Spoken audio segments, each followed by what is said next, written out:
네, 안녕하세요. 김영로 TV의 날짜 이야기입니다. 오늘은 10월 6일이 되겠습니다. 10월 6일은 또 어떤 소사가 있나 한번 쭉 살펴봤습니다. 바로 1952년 10월 6일. 1950년 10월 1일 날 이제 우리가 38선을 돌파를 했죠. 그래서 이제 쭉 이제 올라갔습니다. 이제 쭉 올라가서 저 초산 압록강 물까지 이렇게 딱 이제 뜰 정도로 그렇게 이제 올라갔었는데, 그때 이제 중공군이 이제 개입을 하게 됩니다. 그러면서 이제 혹독한 그 겨울 전쟁을 치러야 되는데, 이 뭐 2차 세계대전 때 주로 그 유럽이나 그다음에 그 아프리카 이런 데서 싸우던 그 미군들이 이 한국 한반도 지형, 한반도 날씨 기후 이거에 대한 연구가 좀 부족했었던 거예요. 그 개마고원 일대의 그 진짜 그 추위. 음, 이제 장진호 전투가 이제 그때 있었잖아요. 그래서 거기서 계속 이제 밀리면서 뭐 흥남 철수 작전도 한 거고, 그다음에 결국은 51년 1월 4일 날 서울을 다시 내주게 되죠. 그리고 나서 이제 전열 정비해서 다시 올라가고, 그다음부터 이제 고치전이 이제 벌어지게 됩니다. 휴전선, 지금 현재 휴전선의 그런 그 선에서 서로 그 이제 전황이 교착 상태가 되다 보니까, 그러면서 이제 휴전 협정이 그 생각했던 것 같이 이렇게 빨리 진행이 안 되고, 어, 계속 서로 그 밀고 당기고 하다 보니까, 그 밀고 당기는 만큼 또 전선에서는 서로 땅을 서로 또 뺏어야 되기 때문에, 그래서 이제 고치전이 이제 주로 많이 이제 일어났었죠. 네.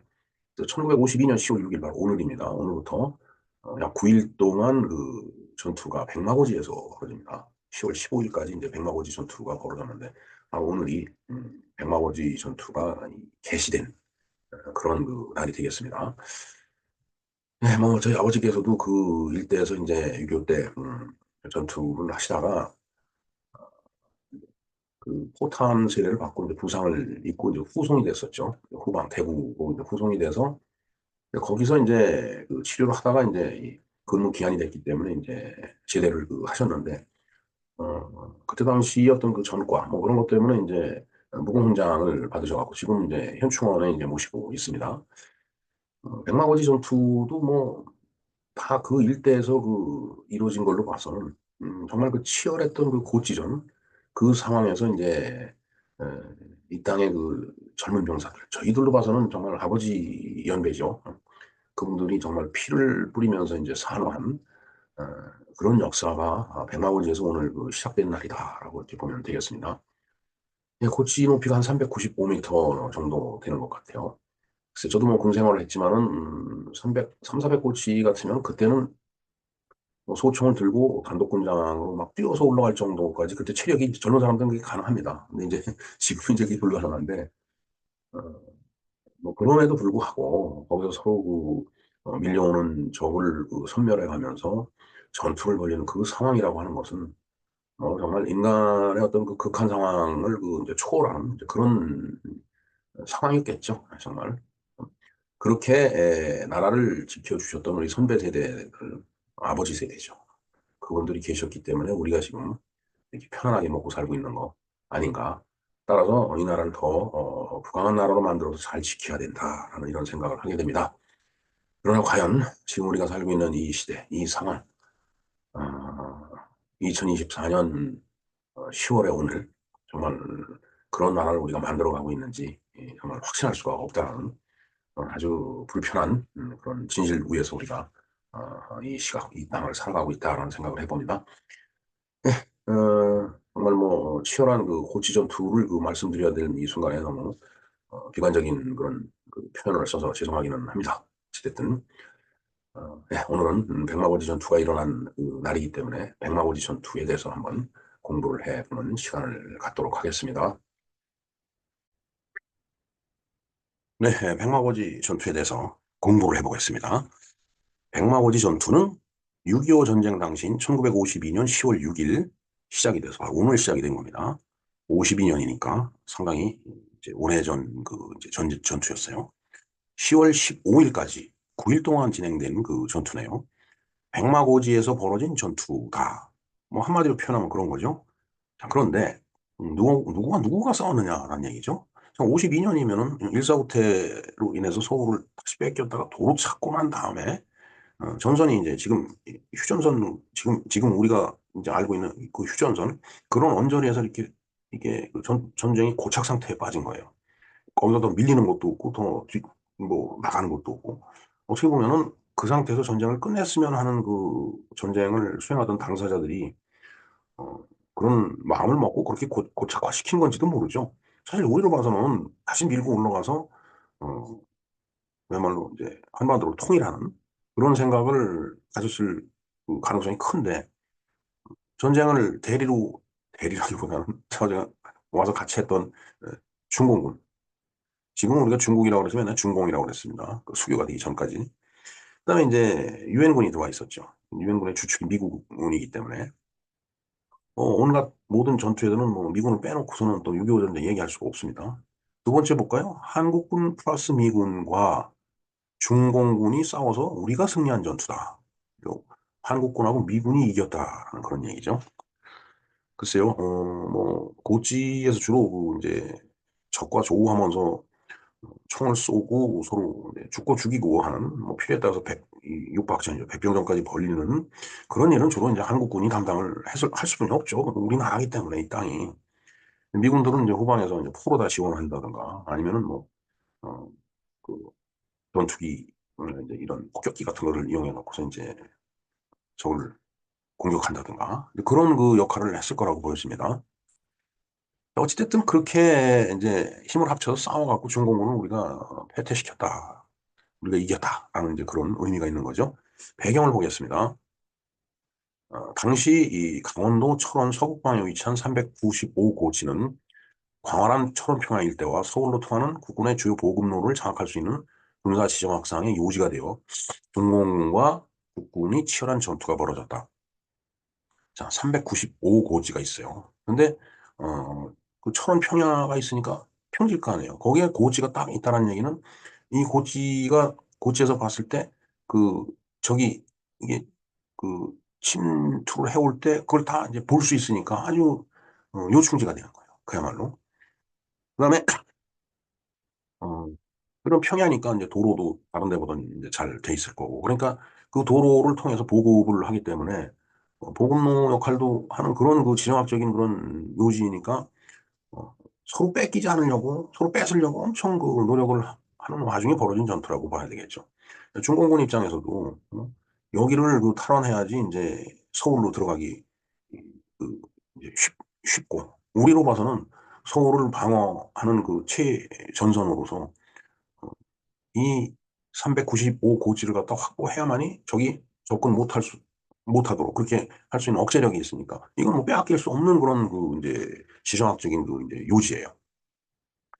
자, 그래서 당시 구보병사단은 춘천 및 홍천 전투에서 북한군 전차 부대를 물리쳤던 김정호 소장이 지휘하에 1952년 9월 중순부터 철이 삼각지대를 이루는 강원도 철원에 투입이 되어 395고지를 기점으로 우측 중강리에서 11km에 이르는 철원 평야를 방어하고 있었다. 이게 사실은 6.25 때 보면은 그 독재군이 인민군이 어, 이 서부전선은 이제 이 개성 이쪽을 그 밀고 내려오면서 이제 바로 서울로 들어왔죠.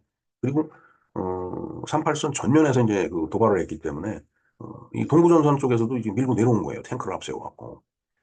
그런데 이 진격하는 속도가 딱 맞아갖고 서울서 합류해갖고서 뭐 그 뒤에 더 밑으로 내려가고 이런 계획을 세웠을 텐데 이 춘천, 홍천 이쪽 전투에서 이 북해군이 이 애시당 초 계획했던 것 같이 그렇게 진격을 못했어요. 그만큼 그때 이 김정호 소장이 잘 막았던 겁니다. 저쪽 그 이제 동부전선을.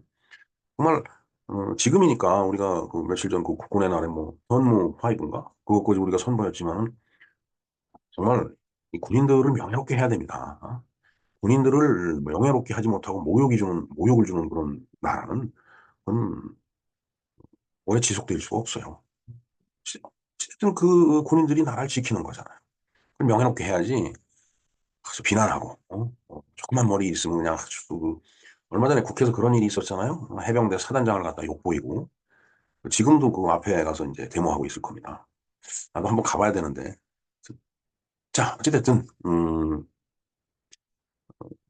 그러니까 그 철원 평야를 이제 이 구보병사단이 이제 그 맡고 있는 거예요. 구보병사단이면 이제 노태우 대통령이 사단장으로 있었던 그 부대였죠. 예. 예, 그 얘기는 뭐 또 다른 얘기니까. 자, 13번 보겠습니다. 이때 구보병사단 정면으로 포진한 중공군은 제389군 이하 113, 114 보병사단의 예비 부대로 그 후방에 112 보병사단이 대기 중이었다. 자, 이게 중과 부적이죠. 우리는 보병사단, 구보병사단 일개 사단이 이제 방어를 하고 있었는데 중공군은 38군, 그러니까 38군 이하에 사단이 3개가 있었던 거예요. 113, 114, 112. 이 113, 114는 앞에 배치를 하고, 그다음에 그 후방에 예비 부대로 112 보병사단이 이제 대기 중에 있었던 거죠. 그러니까 일단 정면에서 봤을 때는 2개 사단에 1개 사단이 이제 그 방어를 하려고 막고 있었던 겁니다. 자, 이를 간파한 김종호 소장은 1952년 9월 22일, 자, 그러니까 이미 이게 그 유능한 지휘관은 상대방의 그 적의 상황을 미리미리 잘 파악하고 있어야 돼요. 이 김종호 소장이 그걸 미리미리 파악을 한 겁니다. 10월 6일 날 시작되는 그런 그 전투였는데 9월 22일부터 벌써 대비를 하고 있었던 겁니다. 이제 이때는 뭐 이제 척구조를 내보내서 이제 그 적의 상황을 파악을 하고 있는 거죠. 예. 좌측 전방 395고지에 이믹순 대령의 제30보병연대를 배치를 하고 우측 전방에는 김봉철 대령의 29보병연대를 전개시키고 이주일 대령의 제28보병연대는 예비부대로 하여 유사시 양연대를 지원하도록 하였다. 그러니까 참 보면은 저쪽은 2개 사단을 앞세우고서 1개 사단이 후방에 있었는데 우리는 1개 사단 내에서 움직여야 되기 때문에 2개 연대를 앞에 내세우고 1개 연대를 뒤에서 예비로 두고 있었던 거예요. 그러니까 일단 숫자로 보면 뭐 일단 사단으로 봐서는 2대 1이죠. 중공의 그때 당시 수단 그 병력 규모가 얼마였는지는 제가 잘 모르겠는데, 글쎄요, 1개 사단은 한 10,000명 되지 않을까요? 예. 15번 보겠습니다. 또한 유사시를 대비해 전부일 대령의 제51보병연대를 대대 단위로 분산시켜 평야 일대에 위치한 취약한 주저항선 방어를 강화했다. 그러니까 51 보병연대가 또 있었던 모양입니다. 그러니까 그 보병연대가 배속이 됐었는지 모르겠는데 그 보병연대를 또 대대 단위로 분산을 시켜서 이제 방어를 이제 하고 있었던 겁니다. 이제 그러면서 이제 그렇게 서로 대치하고 있는 상태에서 전투가 벌어진 거죠. 예. 10월 6일, 바로 오늘입니다. 전역 중공군 대장 장용후이는 제38군단 6개 연대의 지원부대 병력 등 총 병력 4만 4,056명과 각종 포 55문의 지원을 받으며 일제 복래 후에 제방을 폭파시켜 역곡천을 범람시킴으로써 국군을 기습 공격을 했다. 자, 하지만은 김종호 사단장이 미리 대기를 하고 있었잖아요. 적이 어떻게 움직일 거다라고 예측을 하고서.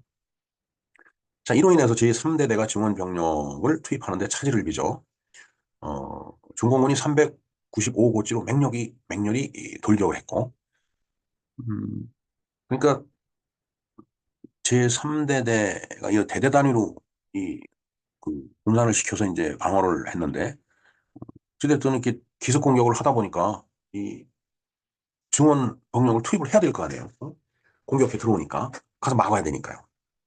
이제 그런데 이제 병력을 투입하려고 하다 보니까 이게 말같이 안 되죠. 사실 우리가 6.25 전쟁을 놓고서 뭐 우왕좌왕했다고 그 초반에는 우왕좌왕했죠. 지금 같은 우왕좌왕 안 할 것 같아요. 전투가 벌어지면 우왕좌왕하게 돼 있습니다. 그게 우왕좌왕하는 게 이게 몇 번 시행착오를 겪다 보면은 지휘관들도 이제 이게 이렇게 대처하면 되겠구나라고 이게 논리가 서는 거예요. 지금 전쟁 탁 벌어지면 우왕좌왕 안 할 것 같아요. 우왕좌왕했다고 욕하는 놈들은 나쁜 놈들입니다. 지가 나가서 싸우면 되죠. 그럼. 자, 그래서 중공군이 395고지, 즉 백마고지입니다. 저게 맹렬히 돌격을 했고 제30보병연대 1대대장 김영선 소령이 휴하 군대와 3차례나 전투를 치렀으나 고지를 점령하지 못하고 퇴각을 했다. 그 이게 어떻게 보면은 중공군이 395고지를 그 에, 이제 돌격을 하는데 뭐 제가 봤을 때는 이게 사단 규모가 돌격을 하지 않았을까요? 저 사단 그 병력이 움직였으니까. 그리고 그 이제 중공군이 쓴 전술이 인해 전술이잖아요. 정말 그 기관총으로 그렇게 쏴서 적을 섬멸해도 계속 몰려오는 오죽하면 인해 사람의 바다라고 얘기를 하겠어요. 인해 전술이라는 게. 그럼에도 불구하고 30보병연대 일대대장 여기서 잘 막은 거예요. 3차례나 서로 붙었는데 중공군들이 이 백마고지를 점령하지 못하고 퇴각을 한 거죠. 그러나 10월 7일 중공군은 다시 제4차 공세를 감행해 2개 대대로 일개의 전초 기지를 포위해 지속적으로 보병 돌격과 지원 포격을 감행해 395고지를 함락시키는 데 성공을 했다. 우리가 뺏긴 겁니다. 뭐 밀고 들어오는 데가 방법이 없겠죠. 아무리 기관총을 쏴대도 죽으면은 그 시체를 넘어서 이제 또 병력이 나타나고 또 야간에 꽹과리 치면서 올라오고 어느 저 화면을 보니까 미군 장군이 전공군 그 시체에 대고 경례를 했다고 하는 화면을 봤습니다. 전 군인이기 때문에 정말 적이지만은 정말 그렇게까지 어? 이 공격을 해댄 그 상대방 군인들을 지금 연민의 정을 느껴서 경례를 했을 거라고 보여집니다. 24번 볼까요? 이에 이주일 대령의 제28 보병연대가 투입되어 2시간에 걸친 끝에 전투 끝에 395고지를 또 탈환을 다시 뺏은 겁니다. 전선이 교착 상태에 빠지자 10월 8일 중공군 제37군 예비 연대를 투입해 제5차 공세를 가해서 오전 8시 다시 395고지 정상을 점령했으나 또 뺏긴 거죠. 최창룡 중령의 제28 보병연대 3대대가 관격하여 23시에 고지를 다시 탈환했다. 밤 11시에요. 칠흑같이 어두운 밤일 텐데. 글쎄요, 뭐, 얼추 저 무렵에 이제, 저희 아버지도 저기서 이제 전투를 했는데, 이 백마고지는 아니었던 것 같아요. 백암산 전투 같아요, 지금 보면은. 정확하게 지명을 남겨놓지 않았는데, 일기를 보면은. 뭐, 칠흑같이 어두운데, 뭐, 저기 공격하다. 이 얼마나 공포스럽겠어요. 그런데 막 포탄이 떨어지고 뭐 이러다 보니까 총을 쏘고 이러다가 이제 부상당해 갖고서 이제, 어, 그다음 지원 병력이 올라오고, 그러니까 고지전을 했던 거죠. 뭐, 이 백마고지라고 뭐 별 수 있겠어요. 똑같죠. 자, 불과 3일 동안 5차례에 걸친 공방전으로 중공군 제38군 113, 114 보병사단이 피해가 심각했으나 제28 보병연대는 물론 30 보병연대도 재편성이 불가능할 정도로 심각한 피해를 입어 김종호 소장은 제29 보병연대 투입을 검토하고 있었다. 자, 그러니까 이 김종호 사단장은 음, 중공군 113, 114 보병사단에 배비를 해서 28, 30 보병연대를 앞에 이제 내세웠는데 전투를 벌이다 보니까 이제 뭐 사병들이 병력이 많이 손실됐을 거 아니에요. 그러니까 이제 재편성을 해야 되겠죠. 또 뭐 보충병, 신병이 또 보충이 돼야 될 거고. 그러니까 이제 예비 부대로 있었던 29 보병연대를 갖다 이제 뭐 여기는 아직 병력이 그대로 있으니까 이걸 투입을 검토를 하고 있었다라는 얘기죠. 자, 10월 9일 한글날입니다. 다시 중공군이 이제 6차 공세를 펼쳐 제30 보병연대는 전력이 바닥나 3시간 만에 고지 정상과 우측 능선을 내주면서 후퇴를 하지만은 자, 이때 이제 김봉철 대령의 제29 보병연대가 투입돼서 역습을 감행해서 고치를 또 다시 탈환한 거예요. 자, 그러자 중공군 제38군 사령부는 제112 보병사단과 연대까지 동원해 10월 10일 다음 날이네요. 대규모 인해 전술을 펼치고 제9 보병사단의 잔병들도 참호로 뛰어들어 백병전을 벌였어요. 이때는 뭐 아무리 쏴야 돼도 그 시체를 넘고 넘어서 오는 병력은 어떻게 해요?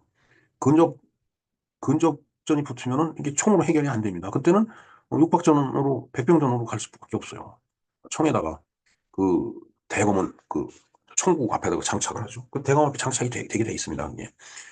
그러면 옛날 그 창 갖고 싸우듯이 이 총을 쏘면서 또 밀려드는 저건 그 대검으로 찔러가면서 그렇게 이제 서로 치고받고 싸우는 거예요. 그거 뭐 적도 죽고 화군도 죽고 뭐 이 전쟁의 그 비참함이라는 건 말할 수 없죠. 근데 그 비참함이 무서워갖고 절절절절 매고 네네네네 쉐쉐쉐쉐 하다가 그때는 이제 다 개박살 나는 거죠.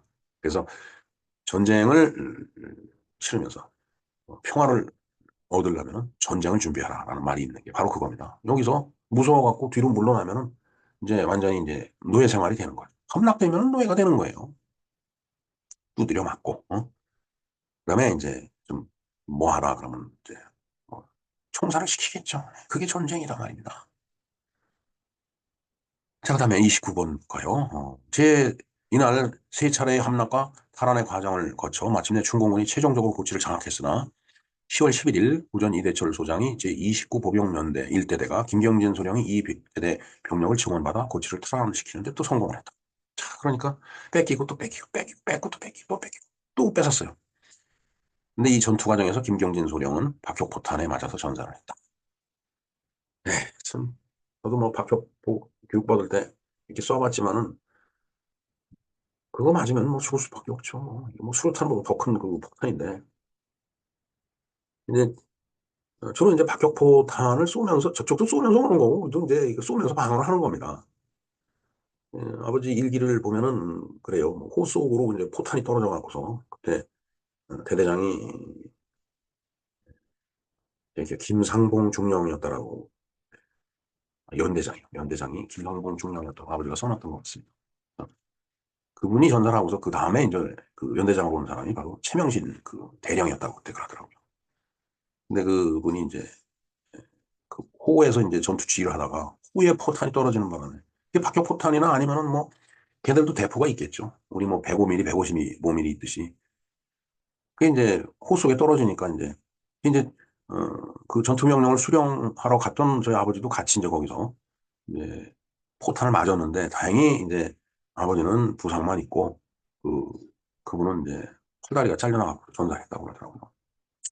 참 비참한 얘기죠. 예. 자, 그다음에 31번 볼까요? 이후에도 전투는 4일 동안 지속돼서 10월 15일 새벽 제28 보병연대는 기습을 감행해 395고지를 완전히 장악하고 제29 보병연대도 고치 북방의 전초기지를 탈환해 중공군을 완전히 몰아냄으로써 전투가 종결이 되었다라고 하네요. 자, 이게 바로 백마고지 전투의 에, 간단한 그 내역이 되겠습니다. 물론 뭐 이 전투 상황을 뭐 일일이 묘사하려면 끝도 없겠죠. 그러나 일단 대략적으로 이렇게 봤을 때 그만큼 서로 뺏고 빼앗기는 그러면서 이제 백병전까지 걸렸던 육박전이라고 하죠. 몸으로 이제 막아내야 되는 그런. 네, 그래서 그 결과 영향을 한번 살펴보도록 하겠습니다. 자, 20일 동안 12차례 공방전으로 백마고지는 황폐화되었고 안 그렇겠어요, 진짜? 포탄이 수도 없이 떨어졌을 텐데 완전히 민농산이 됐겠죠. 뭐 나무란 나무는 다 없어지고 중공군은 1만 명, 국군은 3,500명의 사상자를 냈다. 중공군이 3배 더 많이 죽었네요. 죽거나 다쳤네요. 그렇죠. 그쪽은 3개 사단이 공격을 한 거고 우리는 1개 사단이 방어를 했기 때문에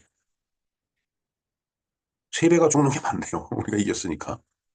그만큼 국군도 잘 싸웠지만은 후방에서 미군들이 포격 같은 걸로 다 그, 적절히 이 후방 지원을 해줬다라고 보여집니다.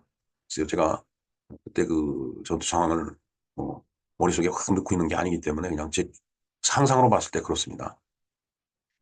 제38구는 사실상 전투력을 상실해 재정비에 착수했고 제9병 보병사단도 구보병사단도 혹심한 손실을 입어 재편성이 필요했다. 그렇죠. 뭐 다 병력이 손실되고 나면은 그 손실된 그 인원을 채워야 되잖아요. 그 채우는 게 바로 신병이죠. 네. 이제 신병들은 처음에 와서 뭣도 모르고 이게 군대는 짬밥이라는 게 정말입니다. 군대는 이 짬밥이라고 하는 건 어디고 다 통하는 말입니다. 고참 사원이 일을 잘하듯이 군대도 마찬가지예요. 짬밥, 군대밥을 오래 먹은 그 병사가 더 유능하고 더 경험이 많고 상황을 대처하는 능력이 더 뛰어나다는 얘기죠. 자, 또한 이 전투에서 국군은 21만 9,954발, 중공군은 5만 5천 발, 합쳐서 총 27만 4,954발이 포탄을 쏟아부었다고 합니다. 자, 그러니까 이게 국군이 22만 발을 쏘았다라는 것은 그만큼 미군의 지원이 컸었다는 얘기죠. 우리한테 뭐 저런 폭탄이 있었겠어요, 포탄이? 대포가 있었겠어요? 그만큼 이제 미군이 뒤에서 화력 지원을 해줬다는 얘기죠. 4배의 포탄을 더 쐈네요.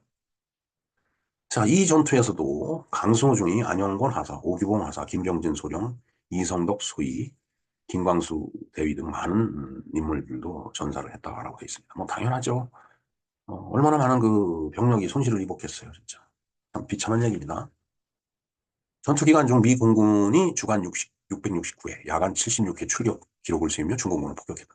바로 이제 그거예요.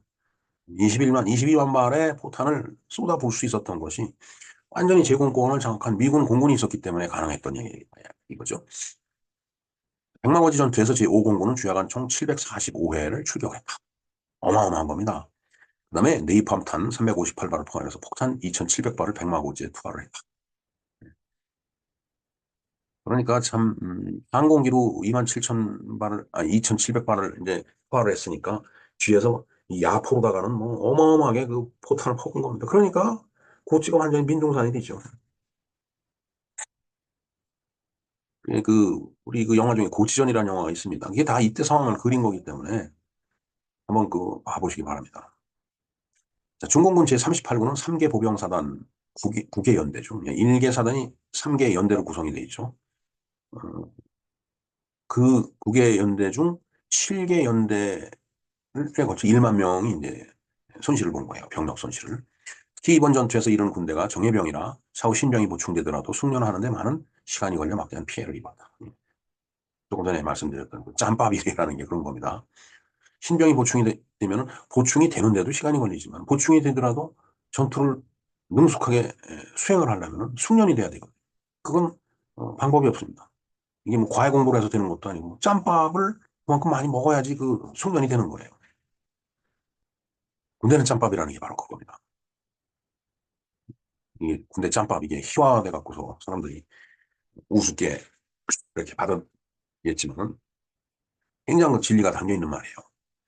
자, 한번 명칭을 보겠습니다. 백마고지 명칭 얘기입니다. 백마고지는 원래 무명이 395고지였으며 현재의 백마고지로 불리게 된 유래에 대해서 공식적으로 확정된 유래는 없지만 두 가지 유력한 유래가 다음과 같다. 예, 395고지. 예. 제가 근무했던 부대는 471고지였습니다. 한번 거기서 그 화재가 났다라고 해갖고서 이제 그래서 총 대신 삽을 들고 뛰어 올라가는데, 그때는 471고지인데 바로 올라갔어요. 그냥 뭐 막 급하잖아요.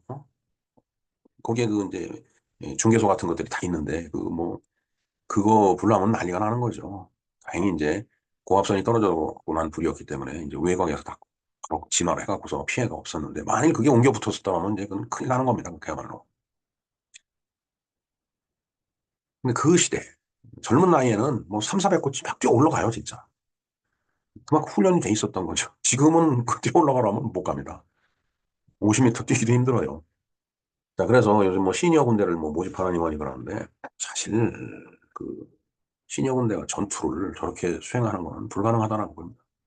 그래서 예를 들어서 뭐 행정 업무라든가, 그다음에 경계 업무, 그다음에 뭐 보급, 뭐 이런 쪽으로는 뭐 시니어 군대가 활동을 할 수 있겠지만은, 그야말로 각계 전투 기술, 뭐 물론 옛날에 다 해봤기 때문에 다 알죠. 예비군 훈련 받으면서 해봤을 거고. 그다음에 뭐 그러면서 이제 뭐 소대 전투, 중대 전투, 뭐 대대 전투 다 이제 훈련을 해봤을 겁니다. 그야말로 소총 들고 은폐하면서 쏴가면서 올라가면서 고지 올라가면은 이제 백병전은 이제 이제 시뮬레이션 하기 위해서 이렇게 타이어를 갖다 걸어놓고서 이제 소총에 이제 대검을 장착해 가서 찌르는 그런 그런 훈련을 받죠, 실질적으로. 그런 일은 젊은 군인 아니면 좀 힘들지 않을까 이런 생각을 해봅니다. 물론 뭐 어, 시니어 군대를 기획하는 사람들이 다 알아서 하겠지만은. 자, 1번 볼까요? 치열한 공방전으로 인한 엄청난 폭격으로 인해 나무가 모두 쓰러지고 산둥성이가 허옇게 벗겨져 하늘에서 내다보면 마치 백마가 누워있는 백화처럼 보여 백마고지라고 칭했다라는 그런 설이 있다고 합니다. 그다음에 이제 두 번째 보면은 백마고지의 야간 전투 시 백마고지를 뒤덮은 수많은 낙하산 조명탄들이 터져서 내려오는 하얀 섬광을 영국 외신 기자가 영국 옥스포드셔 주의 벅셔 다운즈에 있는 화이트호스 힐의 모양과 비슷하다라고 생각하여 그 말을 사용한 거다 이거죠. 화이트호스 힐이 바로 백마고지죠. 이를 사용했고 AP통신사, INS통신사 등을 통해서 화이트호스 힐이라는 명칭을 사용한 기사가 전 세계로 타전이 이제 됐는데, 이제 그러다 보니까 다 받아서 쓰는 거죠. LA 타임스, 먼로 모닝 월드 등 미국 신문사들이 10월 7일자부터 화이트호스 힐이라는 명칭이 들어간 기사들을 재배포하면서 공식적인 명칭에 이르렀다. 한편 국내 언론에서는 1952년 10월 8일 이전에는 백마고지라는 명칭을 사용하지 않았고, 그 이전에는 뭐 백마고치라는 그 명칭이 없었기 때문에 사용할 수가 없었겠죠. 단지 395고치니까 395고치 수색전, 305고치 전초전 이렇게 표시를 했는데 10월 8일부터 이제 저렇게 10월 7일날 다 보도가 되고 나니까 그걸 번역을 한 거죠. 화이트, 백, 호스마, 힐, 고치 해서 백마고치라는 명칭을 사용을 했다. 근데 그게 이제 외국 통신사들이 그렇게 한 거를 그렇게 번역한 거에 불과하다는 얘기죠.